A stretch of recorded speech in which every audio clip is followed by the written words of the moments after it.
France Culture vous invite à écouter Présence de Marie-Noël par Michel Manol, avec Robert Marcy, Denise Bosque, Catherine Sellers, Nathalie Nerval, Paul Descombes, Serge Merlin et la voix de Marie-Noël. Réalisation Jeanne Rollin-Weiss.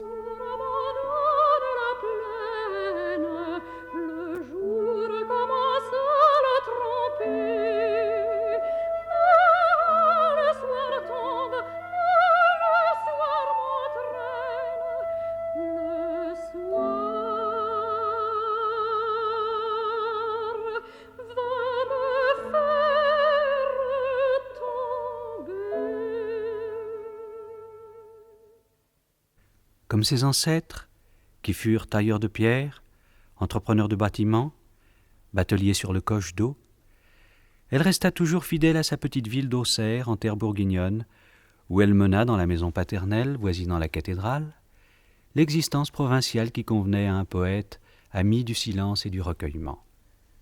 Timide, effacée, Marie-Noël s'est toujours montrée étonnée et un peu effrayée par cette rumeur de gloire qui se faisait autour de son œuvre et dont elle tremblait, bien à tort, de n'être pas digne.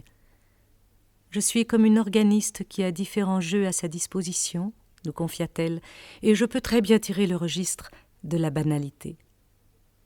Et pourtant, ayant choisi d'être une femme comme les autres, menant ce qu'elle appelait une vie d'œuvre, elle possédait cette espèce de génie qui touche à la fois au ciel et à la terre.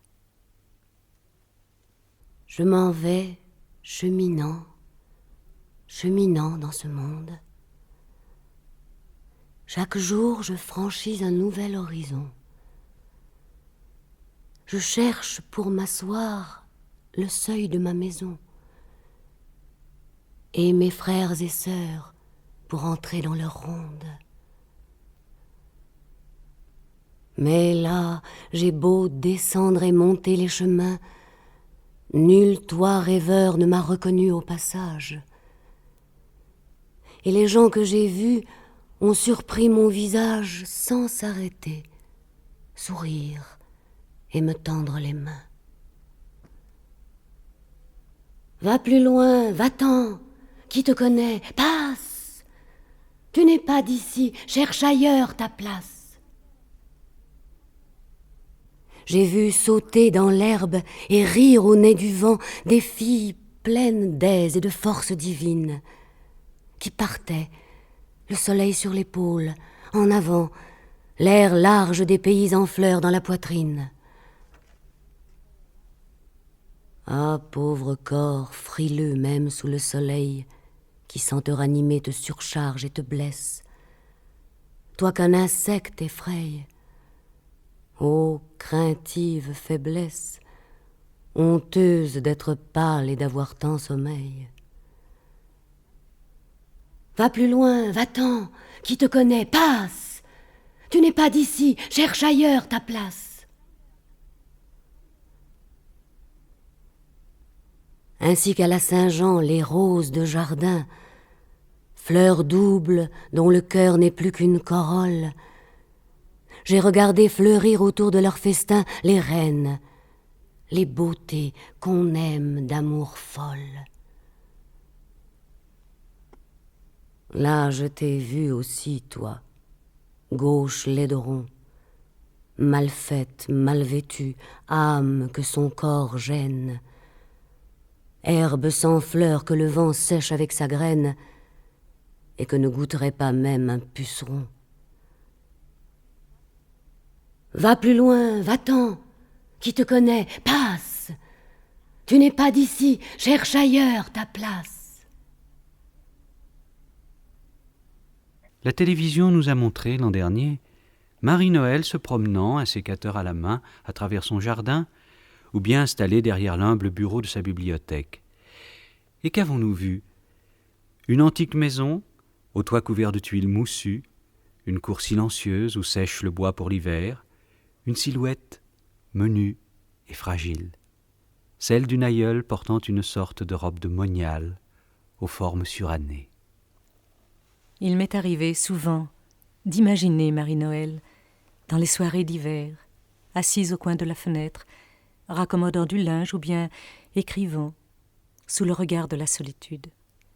Et ainsi ressemblait-elle au personnage qu'elle nous décrivit dans un de ses contes, pauvre mésange apeuré dont le cœur s'ouvrait en même temps à l'amour et aux larmes. Sans le bruit de son aiguille ou de sa plume crissant sur le papier, personne n'aurait cru qu'elle vivait là. Elle avait des pantoufles grises, des bas gris, une robe grise, des yeux gris, effrayés, des cheveux légers qui voltigeaient malgré eux, et un étonnant visage de petite fille appliquée, qu'elle penchait de plus en plus sur son ouvrage à mesure que le jour se retirait de la salle. Un pauvre jour de décembre. Il avait eu de la peine à naître, et il était resté si chétif, si hésitant, si résigné d'avance, qu'il avait duré toute la journée sans jamais oser être tout à fait le jour. Et maintenant il se mourait. Ce jour de décembre, tramé de clair-obscur, de silence et de discrétion, en sa blancheur d'innocence, n'est-il pas pareil au destin terrestre de Marie-Noël? Il avait duré toute la journée sans jamais oser être tout à fait le jour, et maintenant, il se mourait. Éteignant en ce cœur le dernier brandon. Ceci se passait le 23 décembre 1967, dans une pauvre vieille petite chambre toute terne, sans éclat ni bruit.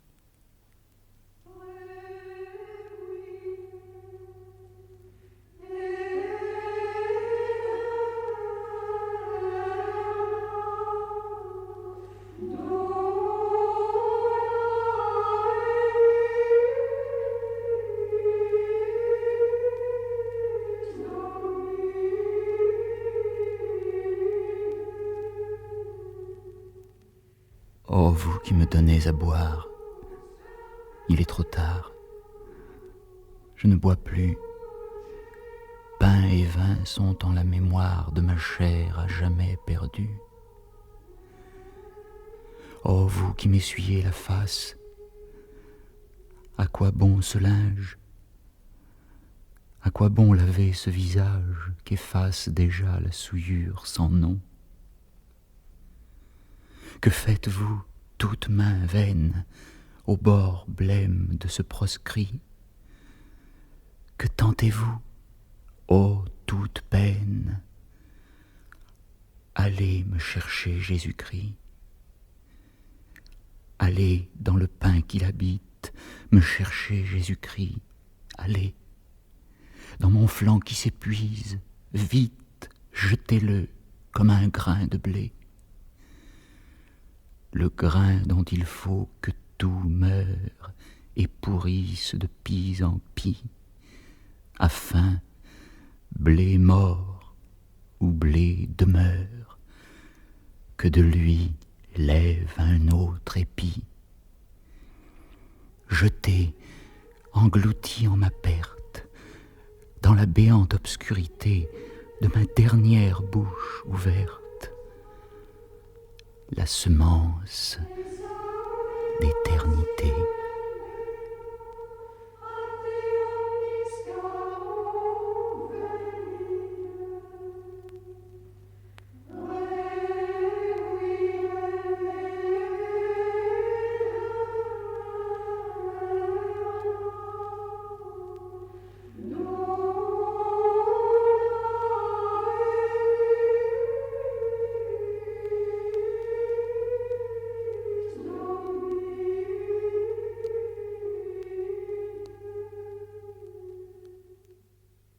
Seigneur, éloignez-vous, de peur que je ne meure. Éloignez-vous, ou fuir. Ah, faites, prenez-moi, tenez-moi contre vous, et laissez que je pleure. Est-ce de joie? Est-ce de peine? Est-ce d'effroi? Il m'a pris dans ses mains et j'ai posé la tête sur le cœur du berger, ainsi qu'un agneau là. Et j'y suis bien, sa folle et plaintive conquête. J'y suis bien et, s'il veut, je ne bougerai pas. Demeurons, il fait bon, Seigneur, sur la montagne. Sommes-nous au sommet exalté du Tabor? Demeurons, la nuit monte et lentement nous gagne. Le soir fuyant s'égare. Ah, demeurons encore. Les corolles des champs renversaient leurs vases. Un baume répandu coule des liserons. Et le ciel infini se noie en notre extase.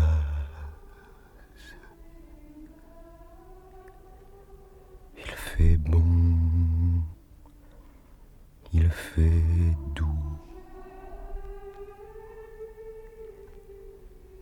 Ô Maître, demeurons.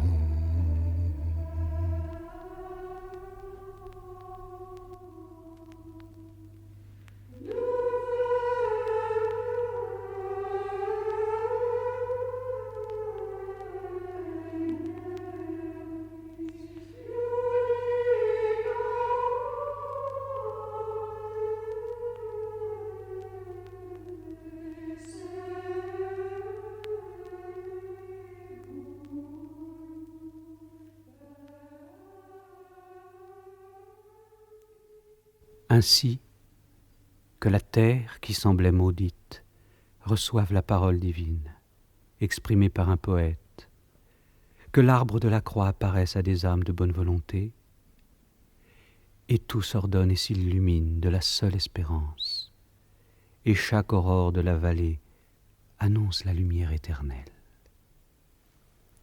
Il ne faut pas élever la voix pour célébrer la fin de ces justes, qui sont à l'image de Marie-Noël.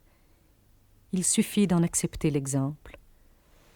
Toutes leurs vies ont été à travers des mortifications secrètes, comme de porte en porte, jusqu'à la dernière, qui tourne en silence et s'ouvre sur Dieu.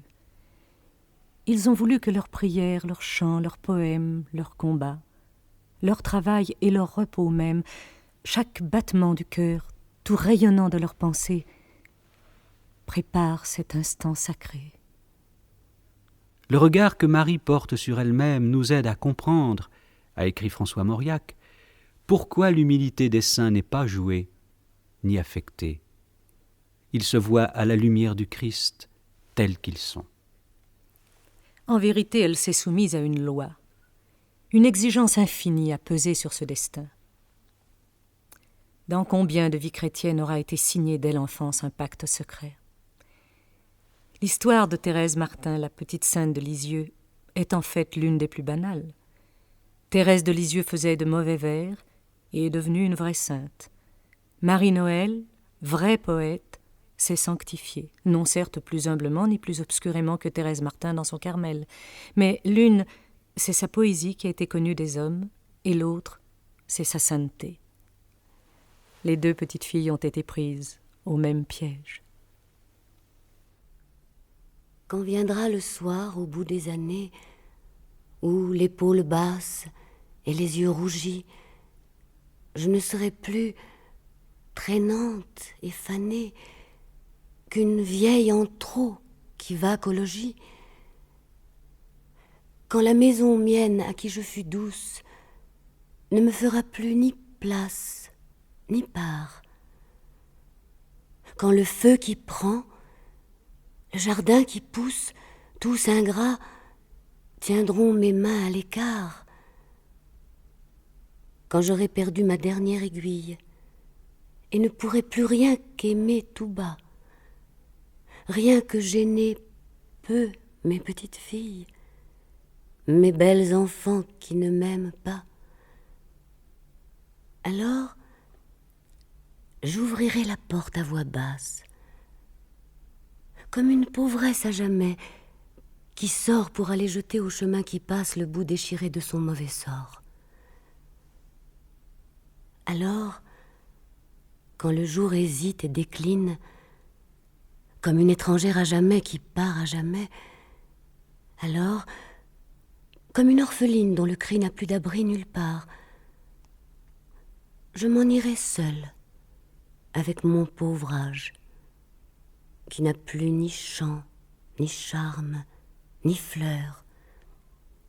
Je m'en irai seule à la mort sauvage, sans faire alentour ni bruit, ni malheur. J'irai retrouver le pré seul au monde où je traversais petite un bonheur que nul autre pré ne sut à la ronde, le chant oublié de tous les faneurs, le chant égaré depuis mon enfance, que les bois au fond de leur secret noir ont si loin serré dans un grand silence que nul sentier clair n'a su le revoir. Là se tient la fleur qui n'est pas sortie pour d'autre que moi de mon prime temps. Peut-être en ce champ, derrière l'ortie, que l'oiseau de l'aube à mi-ciel m'attend. Ce que représente la grâce de son propre chant, la consolation humaine qu'elle éprouva en atteignant d'autres cœurs, c'est Marie-Noël elle-même qui va nous le dire. Au soir de sa vie, il y a quelques années, ce qu'elle nous a confié contient peut-être le secret de sa poésie et de ce cœur, porté par cet amour qui l'a soutenu, qui lui a soufflé les chansons dont elle berçait sa souffrance et la nôtre.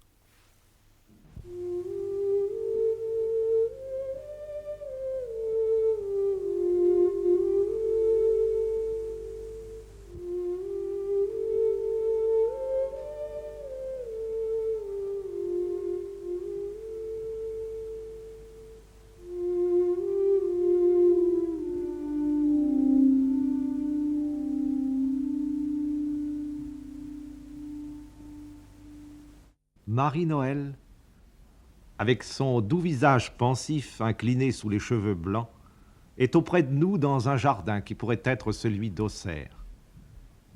Je vous propose, Marie-Noël, de remonter avec moi le cours du temps pour tenter de surprendre les secrets de votre poésie. Vous êtes né en 1883, à Auxerre, et depuis cette époque lointaine, vous n'avez guère quitté cette ville. Je ne l'ai quitté que pour des passages ailleurs, enfin des séjours de repos ou de vacances. Mais mon habitation a toujours été Auxerre, comme elle avait été toujours celle de mes parents, celle de mes grands-parents, celle de mes arrière-grands-parents. Mais est-il exact que, comme Raymond Escolier le raconte dans son livre, vous soyez né dans la maison du diable? Ah non, je suis née dans une maison qui était aussi dans une ruelle, la ruelle des Vents, mais je ne suis restée dans cette maison que, je crois, un an ou 15 mois, quelque chose comme ça. Et ensuite, mon père m'a amenée dans la maison du diable qui appartenait à mon grand-père paternel. J'aimerais savoir si vous avez conservé quelques souvenirs de cette maison d'enfance. Oh, mais mon frère l'habite encore actuellement. Et je suis comme chez moi dans la maison du diable. Et il est au pied de la cathédrale. Oh, je suis une fille de la cathédrale d'Auxerre. Est-ce que vous avez été frappé par ces sculptures extraordinaires qui ornent... Quand j'étais jeune, non. Un peu plus tard, j'aimais d'abord la cathédrale parce qu'elle était ma voisine. J'entrais dedans comme si j'allais chez moi. C'était porte à porte, on peut dire. Pas par le grand portail, mais par le petit portail d'à côté. J'allais là, j'étais mêlée à la vie de la cathédrale continuellement. J'étais très bien avec le sacristain, très bien avec les bonnes sœurs, pas bien avec les curés, je ne les connaissais pas. Alors, quand je portais un petit bouquet, enfin, j'étais chez moi à la cathédrale, absolument. Mais plus tard, mon père était professeur d'histoire de l'art, et il aimait passionnément la cathédrale, et il me l'a fait admirer à sa façon, à lui, qui était une façon, quand j'avais 15 ans, une façon beaucoup plus, comment dirais-je, intellectuelle, si on peut dire. Et alors, lui, c'était surtout au point de vue architecture qu'il me l'avait expliqué. Pensez, monsieur, que toute jeune, j'avais 8 ou 9 ans, ma grand-mère se rendait là, était très pieuse ma grand-mère, puis une liturgiste renforcée. Eh bien, elle me conduisait la veille du jour des morts, aux matines des morts. Et dans cette église, c'était à 6 heures du soir, en novembre, complètement noir, où on ne voyait absolument que les cierges de l'autel et les grandes tentures noires, comme on les mettait à ce moment-là, d'un bout à l'autre de l'église. Eh bien là, elle me faisait chanter avec elle les lamentations de Job et de Jérémie, et enfin toutes les tristes choses qu'on chante dans cet admirable office des morts. En même temps, le glas tintait, nous avions des cloches admirables qui ont été maintenant électrifiées, et on n'a plus du tout les glas de cette sorte. Mais c'était effrayant et effroyable. J'entrais absolument dans l'au-delà. Toutes les fois que j'allais à l'office des morts, à la cathédrale, ce sont mes sauts.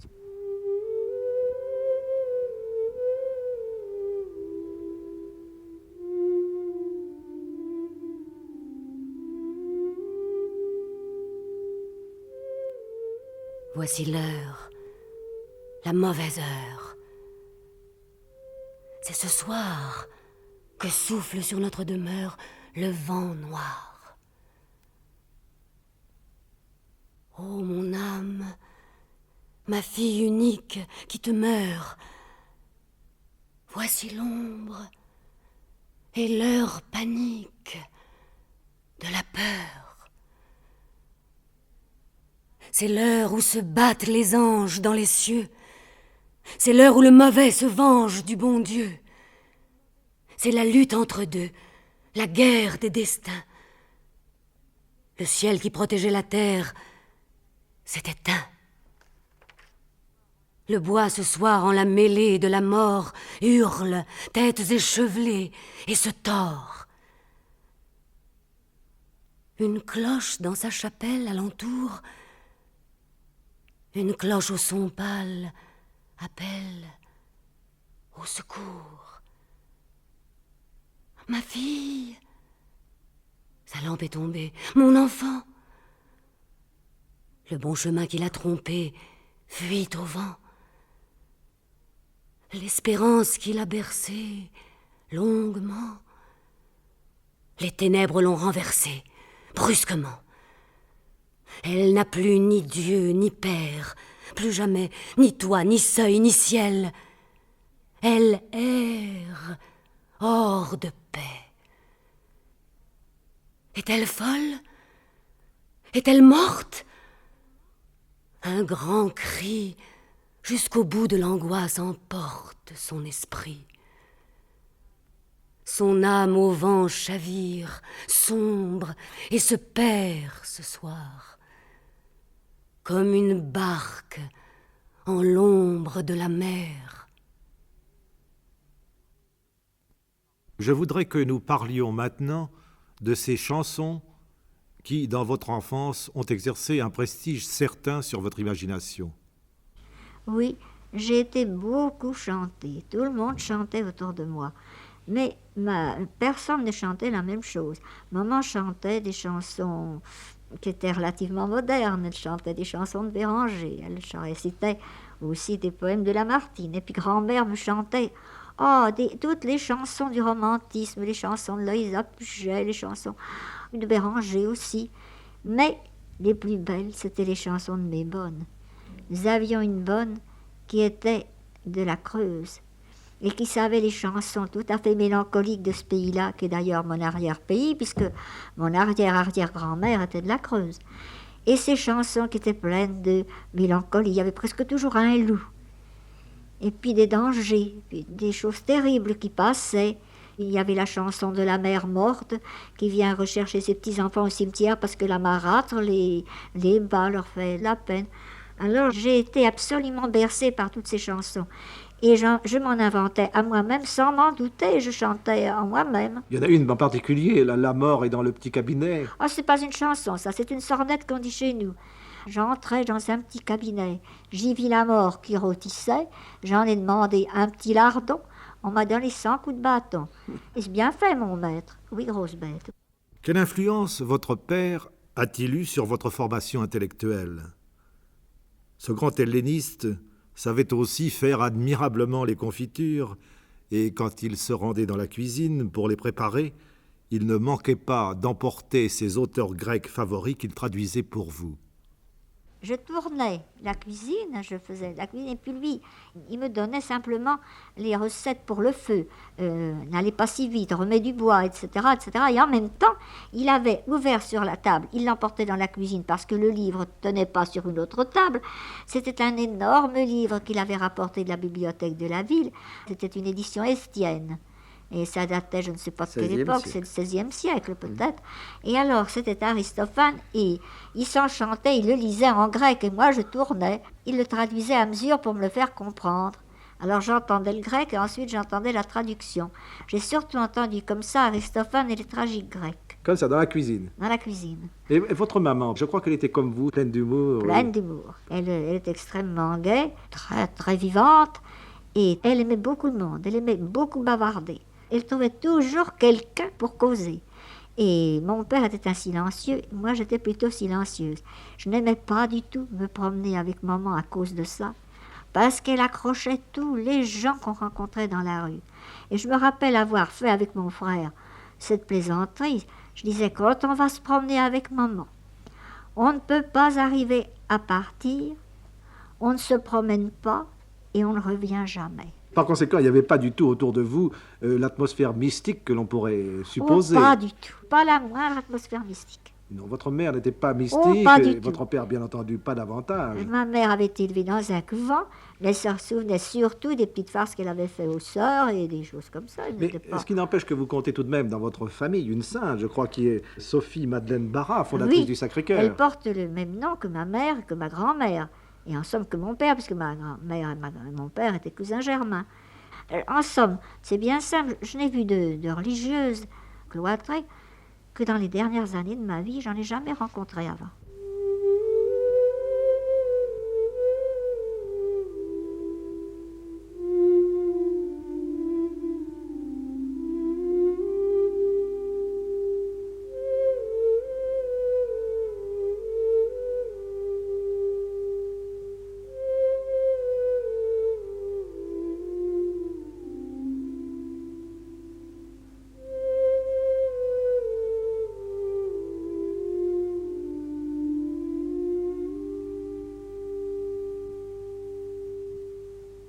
Sans doute la poésie ne naît-elle et ne se maintient-elle qu'en ceux dont l'enfance fut trop belle. Cette poésie, ne l'avez-vous pas découverte, sans vous en apercevoir, en jouant avec vos poupées, poupées de Dijon, poupées de Paris, Tronc de Chou et Clémence Isor? Au commencement, j'avais 12 poupées. Et comme je n'allais pas en classe, je tenais chez moi une école de poupées. Et pourquoi n'alliez-vous pas en classe? Parce que j'étais trop souffrante. On avait défendu de me mettre à l'école. Il y avait une demoiselle qui venait me donner des leçons à la maison. Alors j'étais presque toujours seule et sans petite camarade jusqu'au moment où ma grand-mère a loué à des gens qui ont amené les enfants. Mais j'avais mes 12 poupées et je leur faisais la classe. Et c'est comme ça que j'ai écrit mes premiers vers pour le livre de récitation des poupées. Et parmi elles, il y avait donc Clémence Isor. Ah non, Clémence Isor, c'est tout autre chose. J'avais reçu dans un journal de petite fille, la poupée modèle, j'avais reçu des feuilles de découpage dans lesquelles on faisait des figurines en papier ou en carton, je ne sais trop ce que c'était, un fort papier, et qu'on habillait avec des robes également découpées.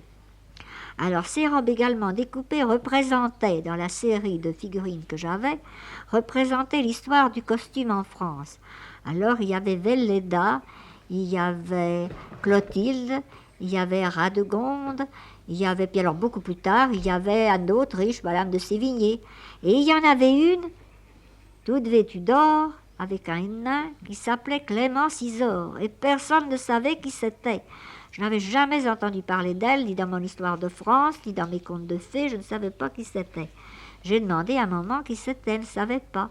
J'ai demandé à grand-mère, et par merveille, grand-mère savait, parce que nous avions eu une cousine, Claudine Marion, qui avait été lauréate d'un concours des Jeux floraux à Toulouse, et qu'elle savait ce qu'était Clémence Isor, et grand-mère le savait par elle. Alors j'ai appris que c'était, à peu près, une grande dame qui réunissait des poètes dans un jardin. C'est tout ce que j'ai su. Et alors ce mot de poète vous a émerveillé. Le mot de poète était pour moi comme le mot de prophète, comme le mot de miracle, comme le mot de génie, comme le mot de fée, comme le mot d'ange, comme le mot de tout ce qui est invisible, qui n'est pas tout à fait sur terre, qui n'est pas tout à fait hors de terre, qui se rapproche, enfin quelque chose d'absolument mystérieux et extraordinaire. Mais est-ce que ça ne l'est pas resté? Ah, pas du tout. Depuis que je sais ce que c'est que des poètes et qu'on m'a dit que j'en étais un, bien je vous prie de croire que depuis ce temps-là, j'ai passé sous la porte. Est-ce que vous n'expliquez pas une partie de votre vocation poétique par l'isolement dans lequel vous a tenu la maladie pendant votre enfance? Je crois que le silence a toujours été mon grand maître. Il l'est resté. C'est peut-être pour ça que c'est la première fois qu'on me voit par ici.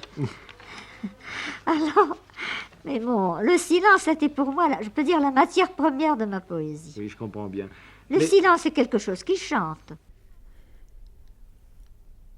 Oh, mes vers, que voilà si plaintifs et si doux, puisque le Créateur ne m'a pas fait de joie. Venez, vous que du moins à mon aide il envoie, je me veux inventer un bonheur avec vous. Venez, vous serez paisible, la grand-mère qui rassemble autour d'elle aussitôt qu'il fait noir mes songes inquiets et les emmène voir les fleurs d'un conte bleu hors de la nuit amère.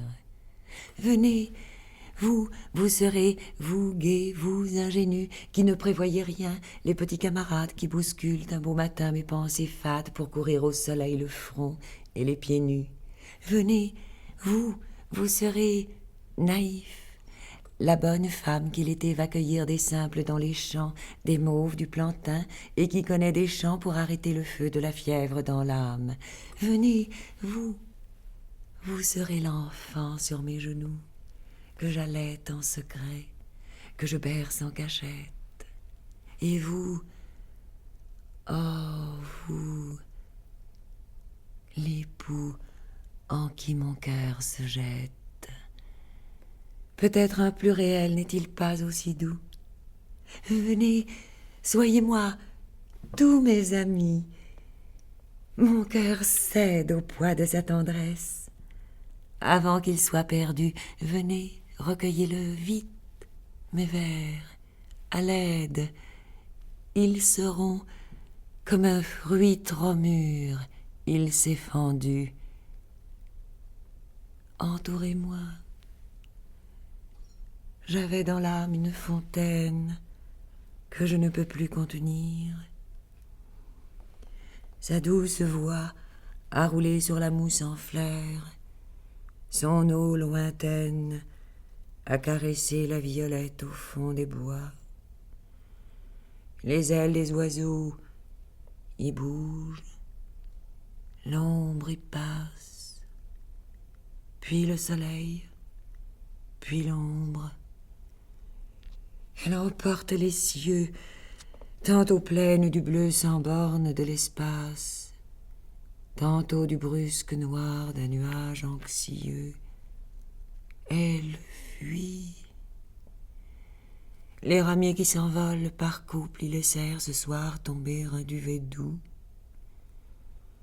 Entourez-moi, mes vers, tendez-moi vos mains souples, et je la répandrai toute vive sur vous. Vous retiendrez le bond de mes sources intimes, encore mouvant dans vos paumes aux bords étroits, et laisserez couler mon cœur entre vos rimes, comme de l'eau courante et pure entre les doigts.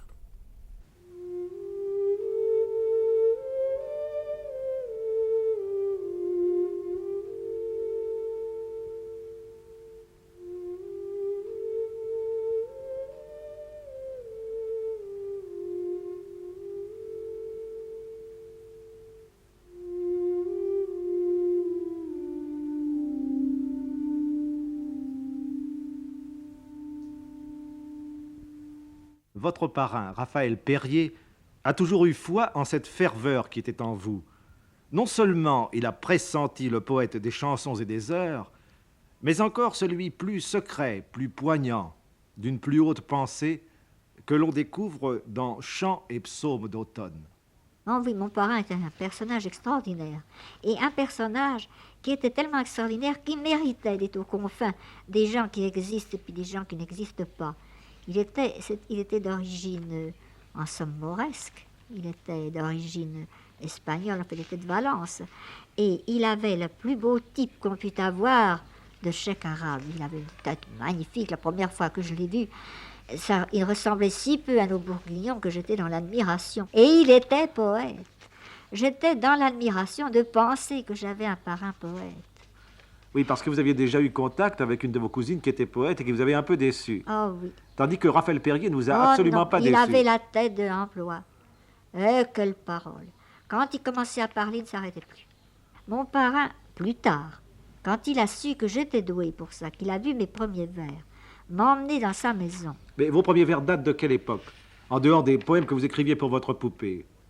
Ou pour vos poupées, plutôt? J'ai écrit les chansons de Cendrillon, un poème informe, un recueil informe. Je ne savais ni la prosodie, ni même le français. Je n'ai jamais toujours bien su. Et j'ai écrit ça, je devais avoir 20 ans. Sous une impulsion sentimentale, j'ai écrit ces chansons. Je ne les ai pas montrées, sauf à mon frère. Mon frère les a emportées à Paris où il faisait ses études, les a montrées à d'autres. Enfin, je ne peux pas entrer dans tous les détails, mais il est arrivé à intéresser ma famille à ce cahier que j'avais rempli de strophes. Mon père l'a envoyé à mon parrain, monsieur Raphaël Perrier. Le parrain l'a jugé très intéressant. Il est venu me voir à Auxerre et ensuite il m'a emmené à Blois, chez lui, où j'ai passé les plus merveilleux mois de ma jeunesse. Nous sortions toute la journée dans les champs, dans les bois, dans les forêts qui sont si belles autour de Blois. Il connaissait toutes les bêtes, toutes les plantes par leur nom. Il me les faisait connaître. Il avait une espèce de magie au bout des doigts et sur les lèvres pour les appeler, les faire venir. J'ai vu un petit oiseau se poser sur sa tête. Et puis, quand nous étions rentrés dans la maison, il me lisait tous les poèmes qu'il aimait le mieux. Et ce n'était pas seulement des poètes français. Il connaissait la poésie chinoise, il connaissait la poésie espagnole, il connaissait naturellement la poésie grecque, comme papa, mais pas de la même façon. Il connaissait surtout justement les sources populaires de toutes ces grandes poésies-là. Alors je m'en suis gorgée. Par conséquent, la poésie ne vous est pas venue par les yeux, si on peut dire, par les mais c'est surtout par les oreilles. Parce que vous avez une mémoire auditive, puisque vous êtes une excellente musicienne. Oui. Vous avez particulièrement cultivé la musique, vous êtes très bonne pianiste. La poésie vient chez vous à travers une ligne mélodique. Et je peux dire une chose, c'est un détail, mais enfin, ça va sembler un petit peu sot. Mais à 18 ans, quand j'étais fâchée, que je n'étais pas contente, que mes parents avaient dit quelque chose qui m'était désagréable, je ne leur répondais pas mal.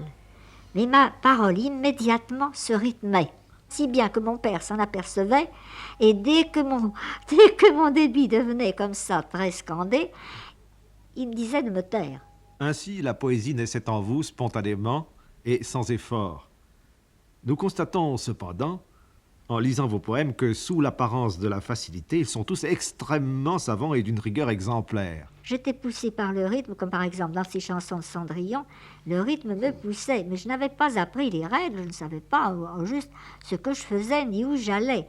Et alors ce monsieur Perrier m'a prise en main et m'a instruite.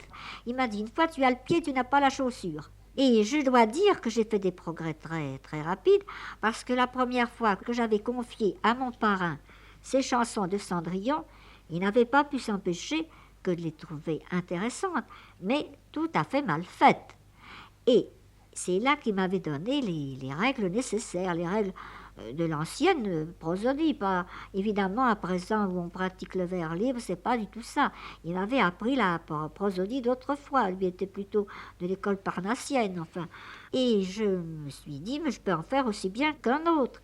Et c'est à ce moment-là qu'étant allée me retirer à Vézelay, je me suis dit, eh bien, je vais lui montrer que je peux faire quelque chose en m'appliquant. Et j'avais l'idée de faire les heures. Le rythme m'était venu, mais les heures ont été la preuve que j'ai donné à mon parrain que je pouvais suivre ses conseils. Et après, il m'a dit que j'avais fait beaucoup de progrès. Et c'est ainsi que sont nées les chansons et les heures. Oui, les chansons, c'est tout à fait moi. Et les heures, c'est moi, mais moi, soumise aux directions que m'avait données Raphaël Perrier.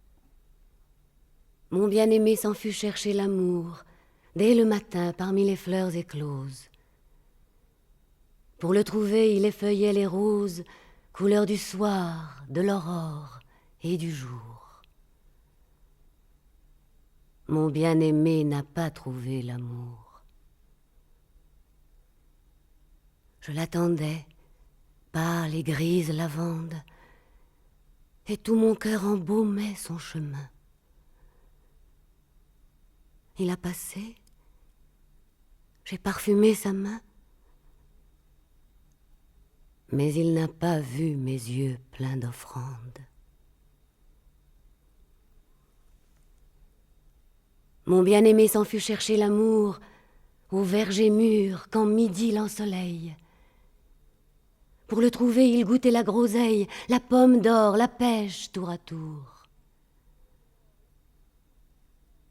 Mon bien-aimé n'a pas trouvé l'amour.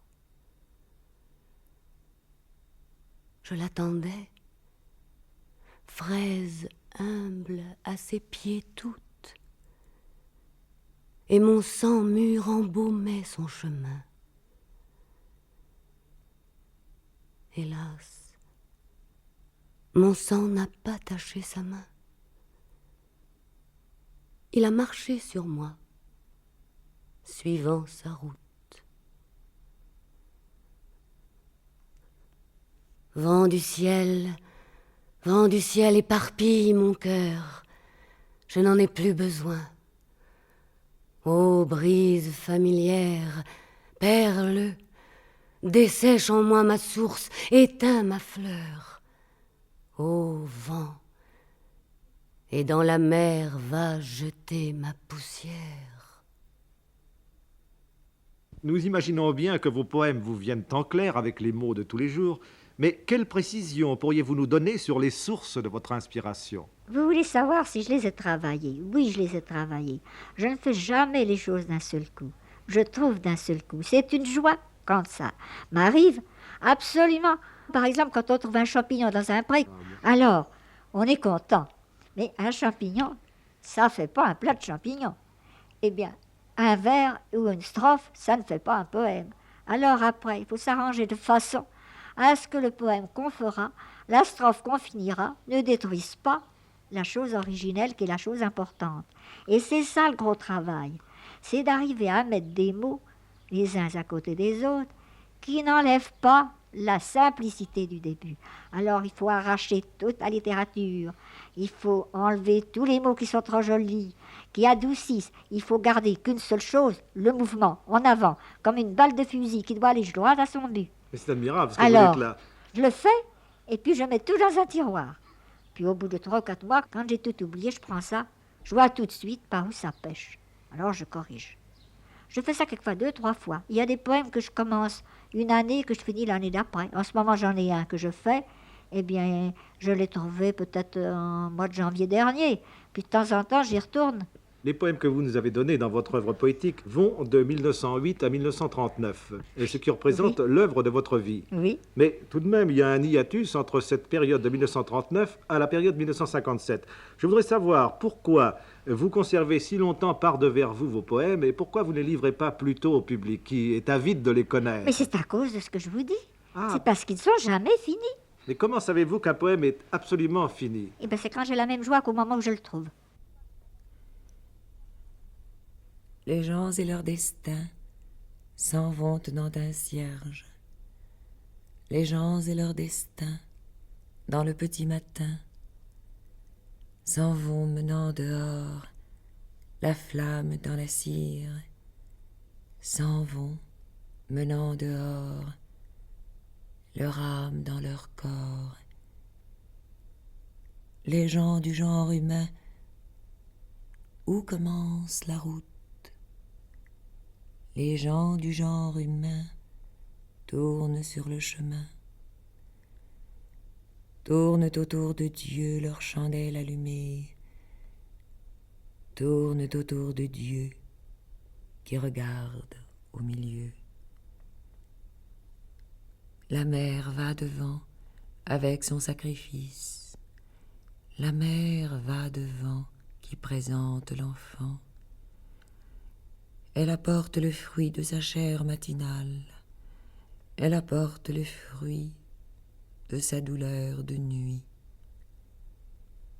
Le Père a dans la main le poids de son offrande, le Père a dans la main le prix d'un peu de pain. La vieille qui n'a rien que le petit des autres, la vieille qui n'a rien, le leur prend et le tient. Le vieux, là, ébranlant dont le pas sans sommeil, le vieux, là, ébranlant l'accompagne en tremblant. À Dieu qui ne peut pas sans l'homme faire d'homme, à Dieu qui ne peut pas. Ils portent dans leurs bras le sang qu'ils ont donné, l'œuvre de leur poussière, le sang qu'ils ont donné, le fils qui leur est né. Porte l'enfant en fleurs, qui sera courte joie. Porte l'enfant en fleurs, qui sera grand douleur.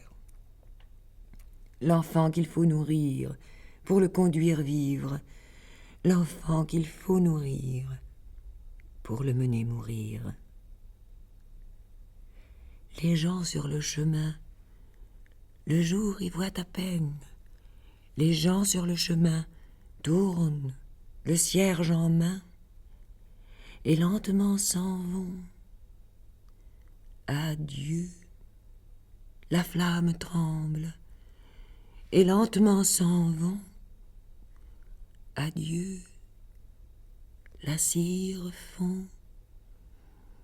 Il passe devant lui un cierge, puis un cierge. Il passe devant lui tout le long d'aujourd'hui. Et Dieu, prêtre éternel de la cérémonie, et Dieu, prêtre éternel qui descend de l'autel, leur reprenant des mains la flamme avec la cire, leur reprenant des mains leur cierge pour demain. Dieu, dans le faible jour, par le vent de sa bouche, Dieu, dans le faible jour, les éteint tour à tour. Et nul ne sait plus où, quand Dieu les a soufflés, et nul ne sait plus où les âmes sont allées. Vous avez publié exactement dans le même temps que Les Chansons et les Heures un autre de vos livres qui est extrêmement important et qui fait suite d'ailleurs et qui s'appelle Le Rosaire des Joies. Pourquoi avez-vous publié en même temps ces deux livres? J'ai écrit en même temps 3 livres. Les Chansons et les Heures, Les Chants de la Merci, Le Rosaire des Joies. Parce que j'étais une fille bien élevée, scrupuleuse, qui voulait faire son devoir en tout, et que lorsque je faisais des chansons pour moi toute seule, où je parlais du bien-aimé et de toutes sortes de choses comme ça qui sont pas du tout sérieuses, eh bien après j'avais des repentirs. Et je me disais tout de même, pendant ce temps-là, il y a des gens qui souffrent. J'en voyais tous les jours, puisque je faisais partie de beaucoup d'œuvres. Et alors, j'étais prise de remords. Et je me mettais à faire ça me venait tout seul d'ailleurs, des poèmes sur la peine des gens de ce monde, sur leur misère. Enfin, j'écrivais des choses graves. Et puis, un beau matin, je m'apercevais que j'avais plein de dos de ma vertu, et je retournais à mes rêves. Tout ça est venu en même temps, le sérieux et le léger. Et mon parrain voulait, au commencement, publier le tout ensemble. Mais alors là, j'ai pas voulu. Je me suis retrouvée la fille de mon père, là, il était très artiste, mon père. Je n'ai pas voulu mettre tout ça dans le même sac. et j'ai rudement bien fait. Alors j'ai mis les chansons et les heures d'un côté, et puis tous mes poèmes sérieux, mes poèmes d'amour du peuple, mes poèmes de compassion, je les ai mis dans les chants de la merci. Quant au rosaire des joies, ça, c'était mes petites fleurs pour la Sainte Vierge. Ça me venait de temps en temps, c'était ni l'un, c'était ni l'autre. C'était de l'amour encore, mais c'était aussi quelque chose de pieux, alors je les ai mis à part. Ce sont vos Fioretti. Oui, alors les 3 livres, vous voyez, vous pouvez voir les dates des poèmes, eh bien ils ont été faits en même temps. Seulement tantôt j'avais fait par exemple, je cousais, et puis alors après je me mettais à écrire Assomption. Viens, la joie est venue au-devant des familles. Tu n'as rien rencontré sur ton chemin perdu. Les autres à 20 ans ont mis les robes neuves, dont rose, mauve ou bleu, le ruban leur a plu. Tu n'as jamais porté que celles dont les veuves, après leur deuil de 2 hivers, n'ont plus voulu. Les autres ont mangé des cerises, des fraises, des pommes, trop mangé, mangé plus qu'ils n'ont pu. Peut-être on t'en donna parfois les plus mauvaises, les fruits tombés, véreux, les restes, le rebut. Viens, pauvre de bon gré, viens, ô cœur sans révolte, cœur soumis à la vie et soumis à la mort, cœur patient, viens faire aujourd'hui ta récolte à l'immense clarté qui de ton ombre sort. Viens, pour que Dieu te parle et sous tes yeux opère. Ô simple, son secret, c'est toi qui le sauras. Viens, viens, abandonner. Entre, ô fille sans père, le baiser du Seigneur. Viens, c'est toi qui l'auras. Sur ta nuit, sur le feu de tes dernières fièvres, sur tes sueurs, tes maux, tes charges, tes liens, sur tes larmes, dans l'ombre, il a posé ses lèvres. Ô reine, ô bien-aimée, ô bienheureuse, viens.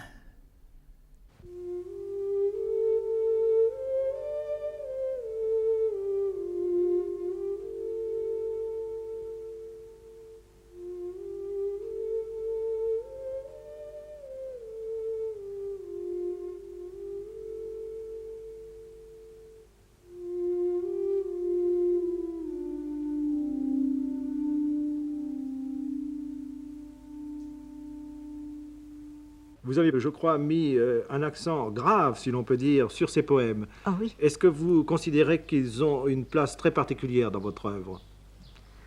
Je vois pas exactement leur place, moi. Ils ont eu leur place en moi quand ils sont venus. Je ne sais pas. Ils expriment par conséquent un certain moment de votre vie, de votre respiration intérieure. Oh oui, oh oui. Seulement, n'est-ce pas, on n'est pas toujours pareil. Il y a des jours où on est plein d'entrain, plein d'envolées, puis 2 jours après, on a rencontré quelque chose de très douloureux, ou bien on a beaucoup souffert soi-même. Alors, il vous vient des choses tristes, mais tout le monde est comme ça. Mais est-ce que vous nous diriez un des chants de la merci? Oh non, je ne pourrais pas. Vous Non, ne pourriez après, pas. non, parce qu'en ce moment-ci, je ne suis plus du tout triste. Mais alors, où en êtes-vous maintenant? Dites-moi, vous venez de terminer un livre, je crois, vous l'avez terminé depuis longtemps, plutôt vous le gardez aussi Il n'est pas dans fini. vos tiroirs Il est depuis pas des fini, années. il est pas Et fini. comment intitulerez-vous ce livre? Chant d'arrière-saison, Il c'est y a- la pure vérité. Quel accent avez-vous mis plus particulièrement dans ces poèmes? Il se rapprochera plutôt, je crois, de la chanson populaire. En somme, je reviens à mes vieilles amours. Ma fille, d'où reviens-tu? D'un lieu pauvre où j'ai vécu. As-tu mangé ton content, ma fille, et passé bon temps? Père, alors il se trouvait que le temps était mauvais. Qu'as-tu dit, or? Qu'as-tu fait? Rien, père. je vous aimais. As-tu chez les gens d'en bas trouvé place? Presque pas. Qu'as-tu dit, Or, qu'as-tu fait? Rien, père. Je les aimais. Ma fille, aimas-tu d'amour? Oui, père. Un seul. Pour toujours. En échange, t'aimas-t-on, ma fille? Oh non, père. Non. Sans doute alors pleuras-tu? J'ai souri tant que j'ai pu. Entre. Chez moi sont taris tout pleurs et tout mot guéri. Hors d'ici le mauvais temps, ici le bonheur t'attend. Entre en fête et chante en chœur avec tes frères et sœurs. Tu n'auras plus le cœur gros, chante. Je suis lasse trop. Faites faire un lit. Dedans je dormirai très longtemps. Pendant 7 ans, et pendant 7 ans encore, et 7 ans, sans souci dans mon sommeil, de la lune et du soleil.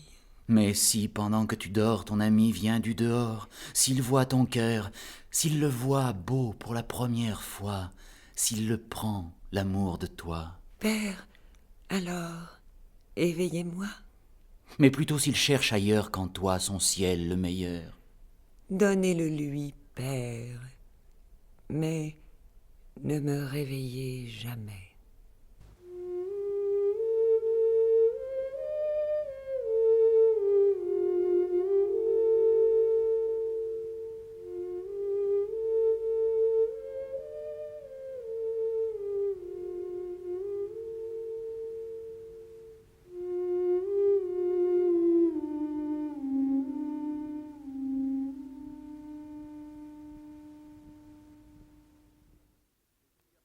Mais il n'y a pas que cette douceur et cette tendresse dans votre poésie, chère Marie-Noël. Comme tous les poètes, vous avez accompli, vous aussi, votre descente aux enfers. Et cette descente aux enfers, nous en trouvons les échos dans un de vos livres, Les chants et psaumes d'automne. Je voudrais que, si cela vous est possible, vous nous expliquiez comment vous, la chrétienne, avez été amenée à perdre, si l'on peut dire, la face de Dieu. Je ne sais pas du tout comment ça s'est passé ni d'où c'est venu. Je ne sais qu'une chose, c'est que ça s'est produit en coïncidence avec l'énorme fatigue physique que j'avais eue après la guerre de 14-18. J'avais perdu des êtres chers pendant cette guerre, j'avais beaucoup travaillé, j'ai fait une crise de dépression nerveuse dont je vous parlais tout à l'heure, celle qui m'a conduite chez le docteur Page. Et c'est à ce moment-là que tous les éléments de foi et de religion qui me soutenaient et m'illuminaient jusque-là m'ont manqué, brusquement. Et alors je me suis trouvée dans la nuit complète, si on peut dire. Et à ce moment-là, ou un peu plus tard, j'ai été aidée par l'abbé Munier. Et comme il a vu que je sortais de ce terrible voyage, il m'a dit lui-même, vous avez fait votre petite danse, mais vous êtes sorti de votre enfer. Alors il faut apprendre aux autres comment vous êtes sorti. Et je n'ai pas pu, je n'avais pas le courage de retourner dans le puits d'où j'étais sortie. Seulement c'est alors que la poésie m'a sauvée en me donnant une idée merveilleuse, à mon avis, pour accomplir le vœu de l'abbé Munier tout en me laissant mon voile. Eh bien, j'ai inventé de me passer en jugement.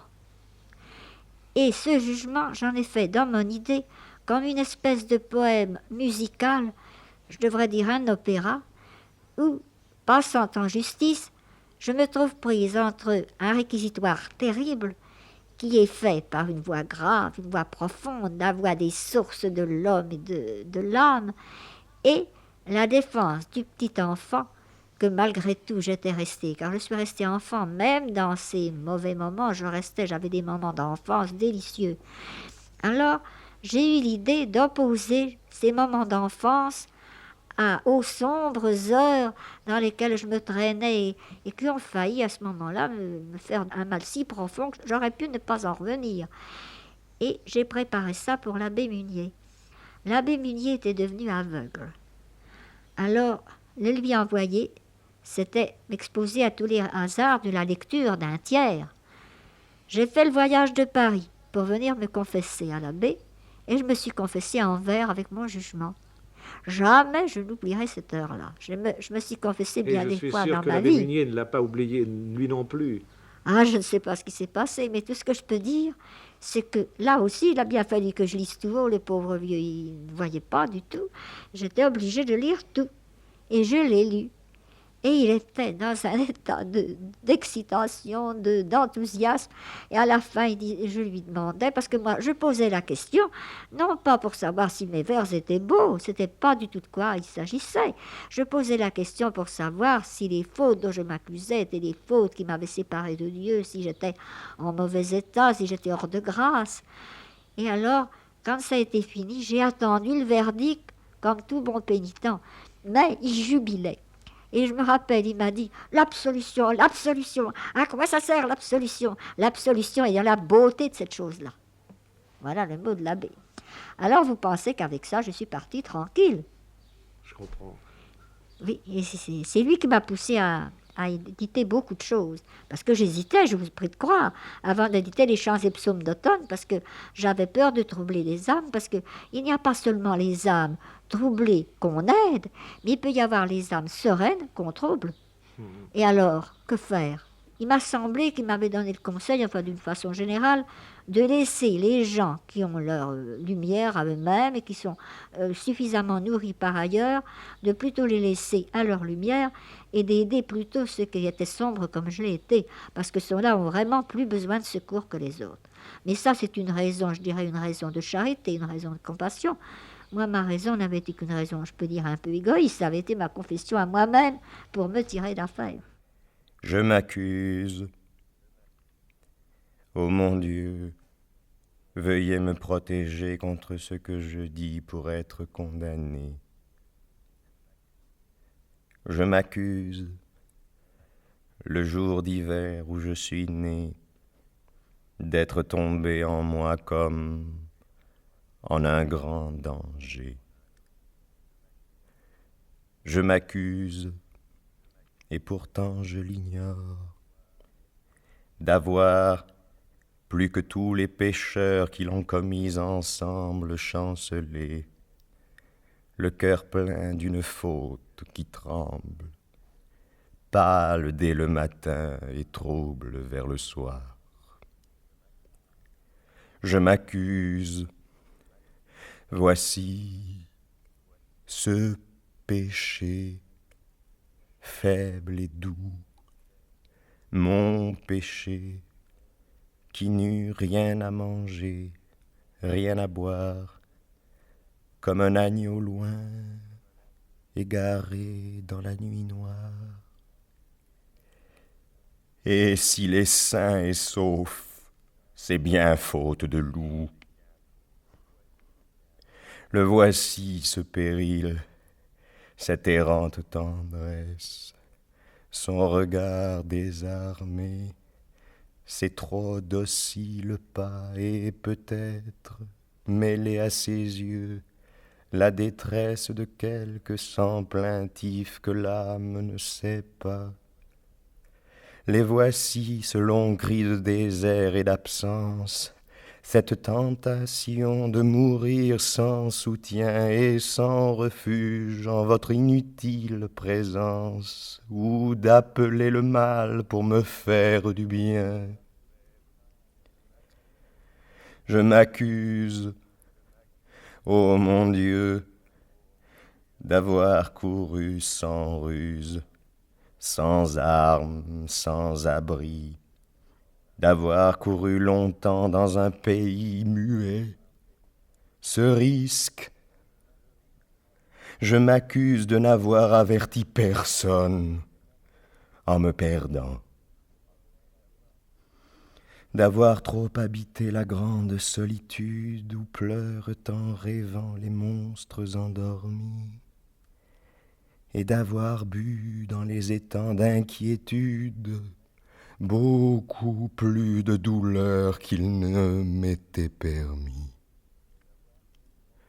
d'avoir tenu, mourante au vent de quelque orage, comme une chandelle de pauvre, ma raison, et d'avoir à deux mains réuni mon courage pour la sauver au lieu de bâtir ma maison, d'avoir sans fleurs ni fruits serrés dans mes mains closes, pendant tout mon été, lourd et lent à mourir, mon cœur, comme un bouton de frémissante rose, qu'il faut jusqu'à l'hiver empêcher de fleurir.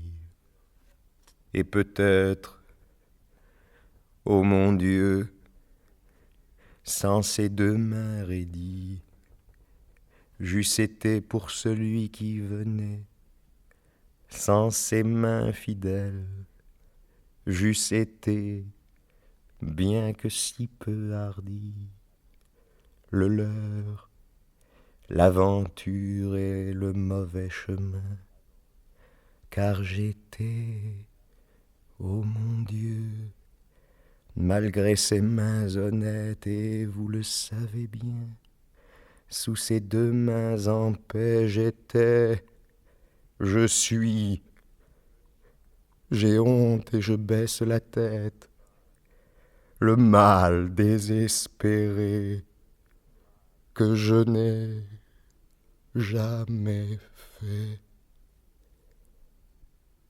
Père, je t'ai livré mon cœur comme un drôle qui ferait peur aux routes et qu'on emprisonne. Mais s'il erre, mais s'il frissonne de froid pâle, de longue faim, il n'a pris de cœur à personne, ô Père, sur le grand chemin. Si j'ai péché par folle émoi et noire peine, grâce à toi, et grâce à moi, la mal armée, nul ne m'aura d'amour aimé. Jamais la rose que j'avais silencieuse en moi fermée ne tenta les yeux que j'aimais. Je n'ai rien pris, ni rien reçu. Je n'ai rien eu. Je n'ai pas su quand on aime ce qu'on demande. De moi toute, j'ai fait l'offrande et coulé de l'ombre où je suis en mon ami sans qu'il m'entende, comme une source dans la nuit. Regarde, voici mes deux mains d'enfant pauvre, sans feu ni pain, lumineuses, pures, limpides. Nul baiser, pas même rapide, ni tendresse, même un instant. Nulle caresse en ces mains vides, hors la tienne de temps en temps. Et si j'eus parfois ce cœur noir, dans un trouble où je ne peux voir quel corps à l'âme se mélange, peut-être, à l'heure où l'heure change, peut-être il eut une beauté, ô Père, et fut entouré d'anges comme une île de tous côtés.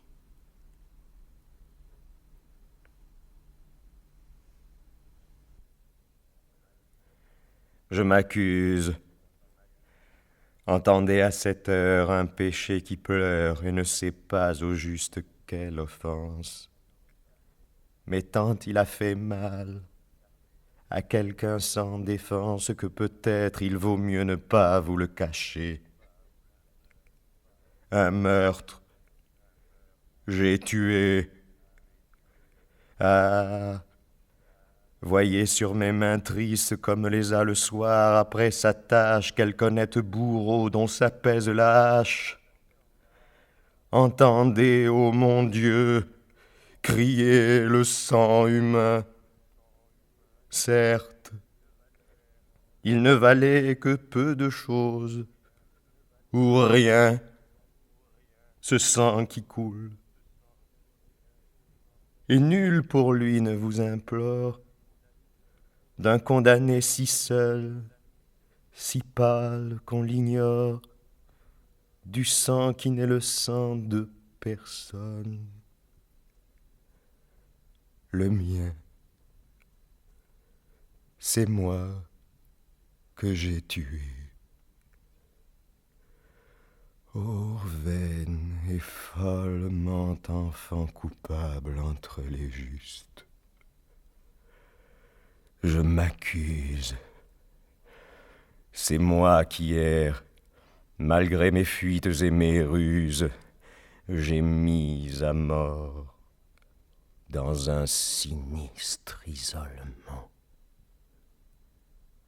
Je sais bien, vous aussi le saviez en secret, tant j'avais plein les os de mauvaise misère, que le meurtre de moi nous était nécessaire. Je l'ai commis, mais, ô mon Dieu, j'en ai regret, puisqu'il fallait, surprise en ce trouble anxieux de n'être pas pareil aux autres, que j'expie, je m'accuse, ô mon Dieu, de m'être ôté ma vie très lentement au fond d'un puits silencieux. Vengez-moi, j'ai tué la folle sans aveu qui court en moi des aventures taciturnes.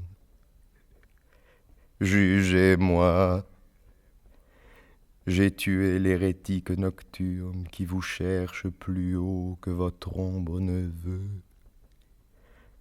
Ayez pitié de moi,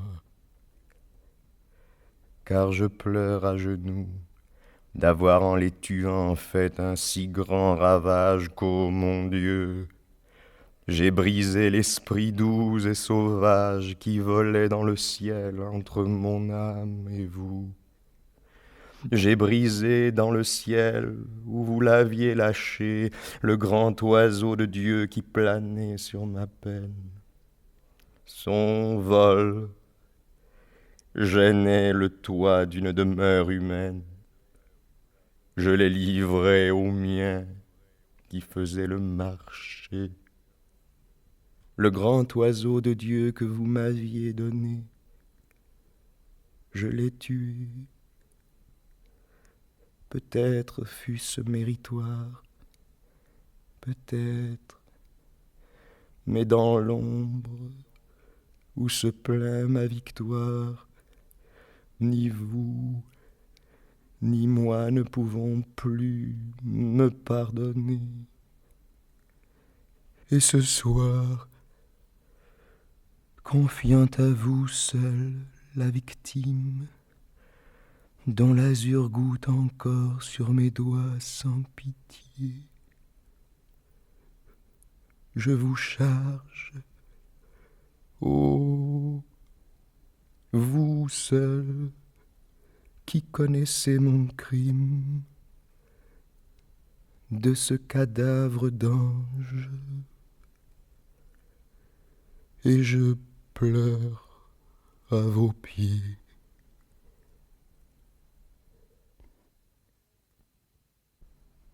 Je pleure, père, mais je ris. Si loin, si seul j'ai péri, qu'il n'est plus personne qui voit si haut où je sauve ma joie. Ni dans quelle île du matin une brise à l'autre m'envoie en jouant avec mon destin.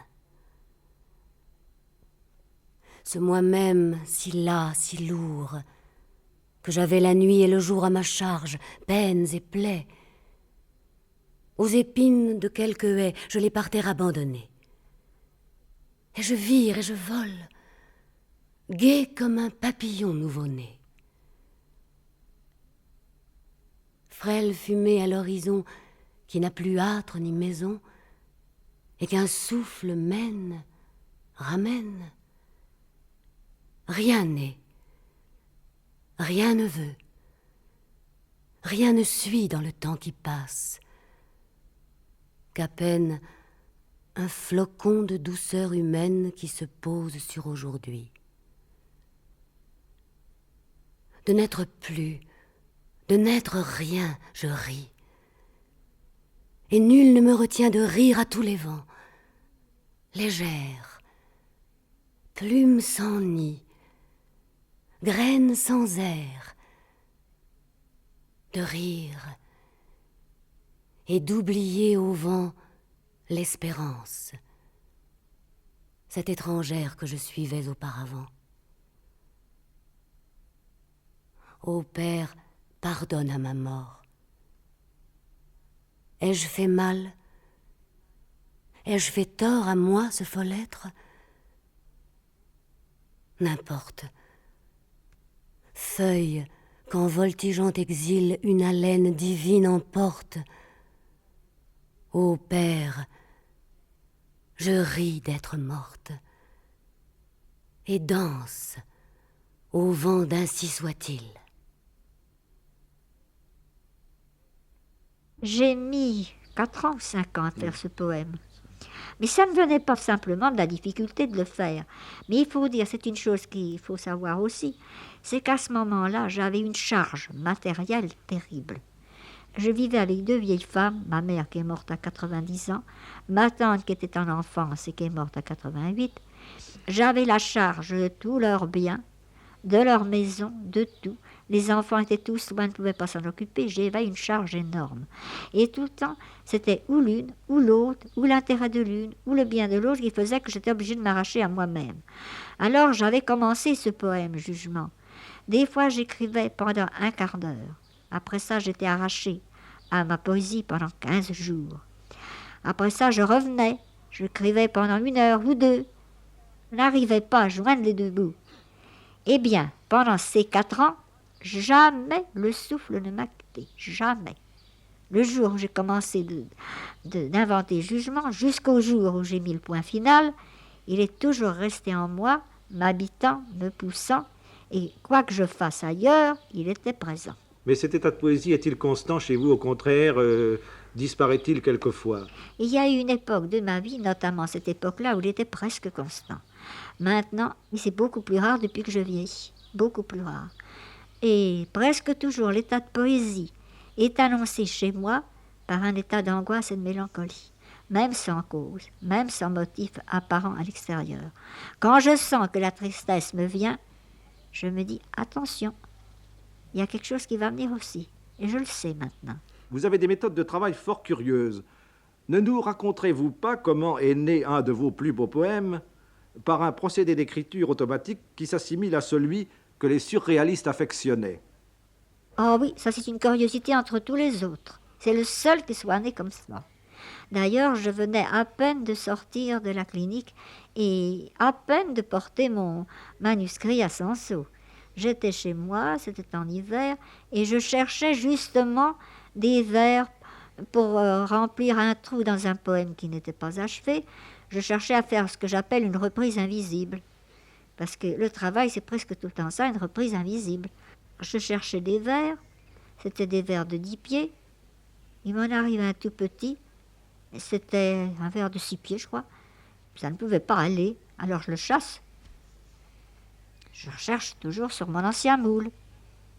Il en vient un second tout pareil au premier, et puis 3, et puis 4, mais il n'avait aucune suite. C'était des rythmes, des strophes qui venaient les unes après les autres, toujours sur ce même sujet, mais qui n'avaient pas de suite logique. Comme c'était le soir que j'allais me coucher, je n'ai pas voulu l'écrire. J'avais promis au docteur de ne jamais écrire le soir avant de me coucher, parce que sans ça, je ne dormais pas de la nuit. Alors, je n'ai rien fait, j'ai pris le calmant habituel. Le lendemain, je me suis réveillée, j'ai retrouvé en vrac tous mes vers épars, je les ai réunis comme ça dans leur désordre originel. Au commencement était le chaos, et puis je les ai rangés, j'en ai ajouté 1 ou 2, et ça a été fait. Le poème était fait. Était fait. J'en étais à me demander, j'ai eu pendant un moment une superstition à me demander s'il ne m'avait pas été soufflé par quelqu'un ou quelque chose, ou un esprit. Vous savez, j'ai toujours été un peu pas superstitieuse, mais enfin je crois assez aux signes, aux esprits, à toutes ces influences mystérieuses. Eh bien, je me suis demandé pendant quelque temps si quelqu'un n'était pas venu me le souffler. Consentiriez-vous, chère Marie-Noël, à nous dire un de vos poèmes? Je pense en particulier à celui qui est intitulé Psaume de la Vierge folle. J'hésite à vous le dire, parce qu'il passe pour le plus obscur, ou l'un des plus obscurs de mes poèmes. C'est bien ennuyeux de dire aux gens des choses qu'ils ne vont pas comprendre. Il faut bien tout de même que j'annonce qu'il s'agit d'une crise d'âme, une crise mystique, la crise de l'âme qui a perdu Dieu et qui croit qu'elle ne le retrouvera jamais, et qui pourtant, ne croyant plus, continue à l'aimer. Ceci, ça semble très extraordinaire, mais c'est très vrai. Comprenne qui pourra. Notre Seigneur viendra ce soir. Sortez, mes sœurs, partez, mes sœurs. Notre Seigneur viendra ce soir de très loin par les pays noirs. J'ai pris ma lampe dans ma main. Partez, mes sœurs, allez, mes sœurs. J'ai pris ma lampe dans ma main pour l'accompagner en chemin. Depuis ces longs ans, je la tiens. Allez, mes sœurs, marchez, mes sœurs. Depuis ces longs jours, je la tiens, cachée au vent qui n'en sait rien. Mais vous savez comme je suis, hélas, mes sœurs, hélas, mes sœurs. Mais vous savez comme je suis, tremblante le jour et la nuit. Tant j'ai voulu depuis 7 ans, hélas, mes sœurs, hélas, mes sœurs. Tant j'ai voulu depuis 7 ans sauver ma lampe à chaque instant. Tant j'ai craint si fragile à voir, hélas, mes sœurs, hélas, mes sœurs. Tant j'ai craint si fragile à voir, si pâle, de la laisser choir. Tant je l'ai serrée à l'étroit, hélas, mes sœurs, hélas, mes sœurs. Tant je l'ai serrée à l'étroit, trop dans l'angoisse de mes doigts. Vous savez bien comme je suis, hélas, mes sœurs, hélas, mes sœurs. Vous savez bien comme je suis. Je l'ai brisé, et lui il fuit. Que deviendrai-je? J'ai perdu mes sœurs sages, mes sœurs, que deviendrai-je? J'ai perdu ma lumière et le vent l'a su. En vain je cherche, en vain je lis mes sœurs claires, mes sœurs. En vain je cherche, en vain je lis l'espérance. Je n'y vois plus. Il fait grand nuit, il fait grand vent, mes sœurs justes, mes sœurs. Il fait grand nuit, il fait grand vent. Je l'ai perdu, et nul n'en vend. L'heure des noces a sonné, mes sœurs saintes, mes sœurs. L'heure des noces a sonné, personne ne m'en a donné. Cette œuvre si belle, si émouvante et si profonde que vous nous avez donnée, chère Marie-Noël, est le fruit de votre solitude. Je sais que vous tenez particulièrement à ce que vos admirateurs comprennent bien le sens et la portée de cette solitude qui est la source de votre poésie. Oui, je crois qu'en effet, ils ont là quelque chose à apprendre. Chaque personne qui lit mes vers s'imagine que je pourrais lui faire un petit poème pour elle. Mais c'est pas du tout ça. Si je me dispersais à faire pour chacun ce qu'il désire, je ne pourrais plus rien faire pour tous, c'est impossible. Quant au silence et à la solitude, j'en ai absolument besoin. Et ma poésie n'existerait pas et n'existera plus si on m'enlève le silence et la solitude. En ce moment-ci, on parle beaucoup plus de moi que je ne l'ai désiré. Heureusement, ça m'arrive sur le tard, parce qu'on ne me dérange qu'à la fin de ma journée. Mais il faudrait beaucoup mieux que ce soit plus discret. Il faudrait beaucoup mieux qu'on me laisse à mon silence, qu'on me laisse exactement comme un rossignol dans un bois. Vous savez que les rossignols ne se laissent pas prendre. Si on prend un rossignol, plus de rossignol. Eh bien, je voudrais bien qu'on ne prenne pas le rossignol. D'aucuns s'étonnent de mon chant sombre à cause de mes jeux gais et de mes candides allégresses. N'ont-ils jamais contemplé le miracle de la rose de Noël? La rose de Noël, triste et sans fleurs toute l'année.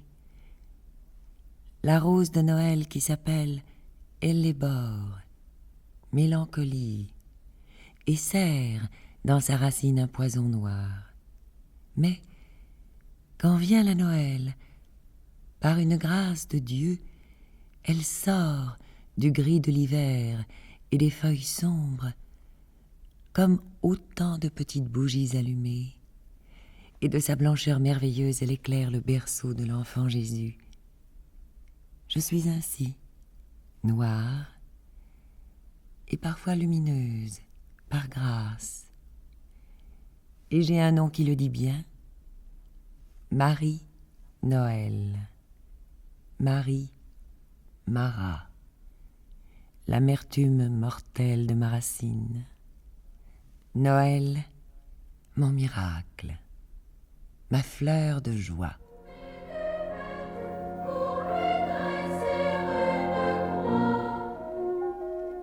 Vous venez d'entendre Présence de Marie-Noël par Michel Manol, avec Robert Marcy, Denise Bosc, Catherine Sellers, Nathalie Nerval, Paul Descombes, Serge Merlin et la voix de Marie-Noël, enregistrée en 1960 par René Jantet.